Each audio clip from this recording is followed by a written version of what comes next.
This is your one and only 𝐹iRESpark81 with your daily dose of video goodness, and today we are taking a look at some tips and tricks to help you on your journey in Sons of the Forest. Let's get to it. So to start off, there are two items that you want to get as soon as possible, and that is the large axe, or the modern axe, and the winter coat. The large axe is going to allow you to cut down trees much faster, as well as defend yourself a lot easier. This thing is absolutely insane and can dismember enemies extremely fast. With usually 1 or 2 hits, you'll lob off a leg or an arm. In some cases, you'll just decapitate them. You can find it here at this location. You can see here as I zoom in on the map, and this is where you will find it in this tent here. It is wedged in this guy's chest. Next, you'll want the winter coat, and that is because winter will sneak up on you quicker than you expect it to, and it is best to just have this and be ready for it so that you are not traveling like I did, holding a torch and trying to stay warm in order to get to this coat. So just go ahead and get it before you even set up a base, right after you get the axe, so that you can have it and be ready to go. You can find the winter coat here at this location on your map, and it is inside this tent, tucked away there to the side a little bit. The next tip is one that may be obvious for a lot of you, but I've had people show up in my stream the past 2 days telling me that they attacked the three-legged lady. Don't attack the three-legged lady. Just ignore her. She is a friend and an ally, and she will eventually join you and hang out at your base, bring you all kinds of goodies, and just generally help out. So if you see her, just ignore her, and if you see her being attacked, defend her. You want to make sure you keep your food and water meters as filled as possible. The lower that these are, the quicker your energy will run out and the faster you will be tired, meaning that you will have to sleep sooner, which could mean that you have to sleep in the middle of the day in order to get your energy back. And this is because the less rested you are, the less stamina you have. So you want to keep your rested as high as possible, ensuring that your stamina can refill to max. Your food and water are also directly related to your stamina as well. So you want to make sure you keep your food and water as full as possible, as often as possible. Your little AI buddy, which I refer to as Timmy, I know that's not his name, but that's what I like to call him, is extremely helpful in a lot of different situations. First off, he is an endless food source. If you are next to any of the little rivers, he can just pull fish out of thin air. Just tell him to go fish and drop the fish at whatever location, whether it's at you or at a specific location, and he will just make piles and piles of fish if you leave him to it. The other thing I noticed with him is it is better to chop down trees yourself and let him pile all of the logs at a central location. If you tell him to go chop down trees and just bring you logs, he will, but it is a much slower process than if you just go chop down a bunch of trees yourself, especially if you take my advice and get to the modern axe right from the get-go. You can make short work of an entire forest, and then you can use him to quickly and easily pile logs in a central location for you. I also noticed that if you tell him to go chop down trees and you don't actually chop them down, he'll sometimes wander like really far away to chop down the trees instead of just chopping them down next to the base or next to where you're at. So this helps to keep him from doing that as well. You can craft large amounts of items at one time. So I'm going to use arrows as an example here. It tells you need a specific amount of whatever resource in order to craft a set of arrows. Instead of putting the exact amount in there, just put all of the resources that you have. So put your entire stack of feathers, your entire stack of pebbles, and your entire stack of sticks. Then you can just keep clicking the craft button over and over again until you are out of all of those resources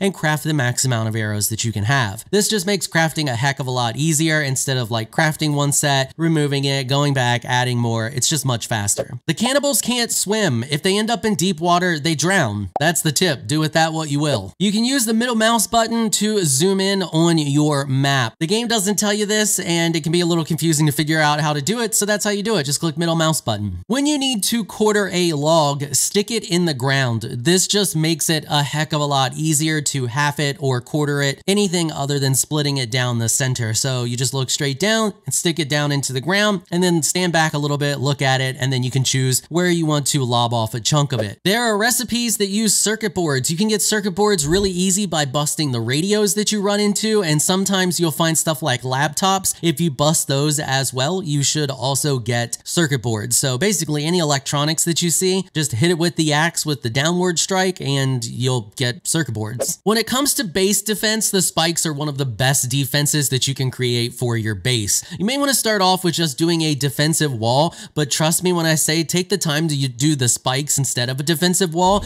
and then go back behind the spikes and create a lower defensive wall. This is because they won't immediately jump the defensive wall, but they will sometimes jump the spikes. And when they do, they'll be trapped between the spikes and the defensive wall, and this allows you to shoot over top of the defensive wall and hit them much easier than making the tall wall. They will sometimes jump these spikes, so be warned about that. That does happen on occasion, but they will also just often run straight at you and run directly into the spikes and damage themselves or just kill themselves on the spikes. It's really easy to do. What you do is you just act like you're going to make a fence, so you put down one and then go over as far as it'll let you go, where it shows the little line in the circle and like you're making a fence. Just do that all the way down however far you want to make your spike wall, and then go through and hit each of those with the axe and turn them into spikes. Then go into the middle of where your wall starts, and then you repeat the process, and this makes a dense spike wall that the enemies can't get over very easily. Like I said, sometimes they will jump it, but often they will just run directly into it. After you've done that, then you just go through and split a bunch of logs in half and create a low defensive wall directly behind your spike wall. This is an absolutely phenomenal defense. Trust me, try it. I guarantee you'll like it. Holding a head out and shaking it at the cannibals can be an extremely good deterrent early game. It does get to a point where this becomes less and less effective, I've noticed, but early on you can shake a head at them and they will just run off, and this can help you avoid some fights early on in the game. The torch is an extremely powerful weapon. This is because when you light the cannibals on fire, they freak out for a minute. This can allow you to do a few things. First off, it can give you a chance to get the jump on them and quickly switch to an axe and hit them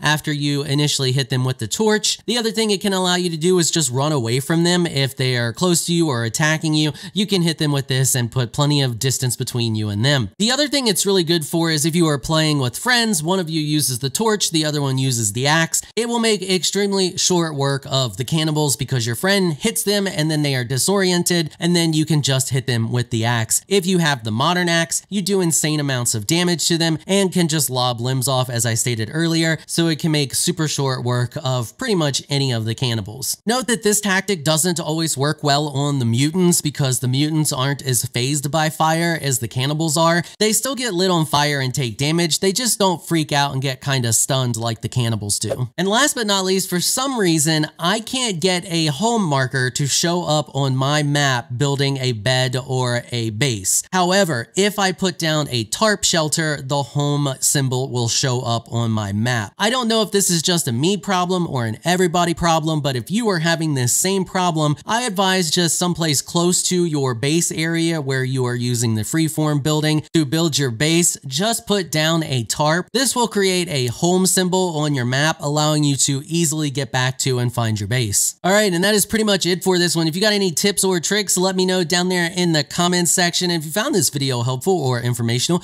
consider hitting the subscribe button and notification bell so you can be notified when I upload other videos. And if you're looking for some other Sons of the Forest content, you can find a link to one of those videos on the screen right now. I want to give an absolute massive shout out and thank you to all of my channel supporters for helping to keep these videos sponsor free. You all are absolutely amazing people. If you would like to become an official channel supporter, check out the links in the description below. If you enjoyed this video, please leave a comment down below. Let me know what you thought. If you're shy, you don't like to comment, just hit that thumbs up button and share your support. Until next time, thanks for watching.